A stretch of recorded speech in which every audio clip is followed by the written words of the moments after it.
Adobe Photoshop पर जाकर आपने एक पिक्चर को सिलेक्ट करना है। पिक्चर को सिलेक्ट करने के बाद आपने क्विक सिलेक्शन टूल पर चले जाना है।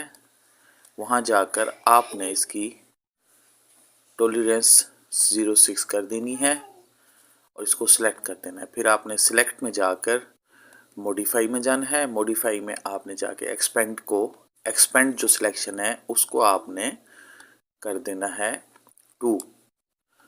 जब एक्सपेंड सिलेक्शन को आप 2 कर देंगे तो फिर आपने लेयर में चले जाना है। लेयर में जब आप जाएंगे तो आपने इसकी 2 लेयर बना लेनी है, 1 लेयर और 2 लेयर।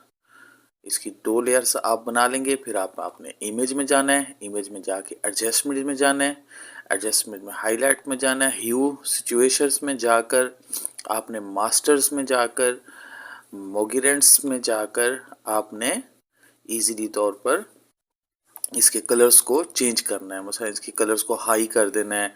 100 है तो उसको लो करके नफ़ी कर देना है। ये सारा करके आपका बैकग्राउंड फिर आपने एडजस्ट में इमेज में जाके एडजस्टमेंट, फिर लेवल में जाकर आपने इजीली आपने इसका लेवल एडजस्ट कर देना है। मतलब थोड़ा सा 215 पे कर देना है, कम कर देना है। फिर आपने लेयर में जाना है, लेयर को हाईलाइट करना है, ऑफ करना है, ऑन करना है। इससे आपकी इमेज इजीली क्लियर हो जाएगी। Thank you. अल्लाह हाफिज़। मज़ीद और वीडियो देखने के लिए मेरे चैनल को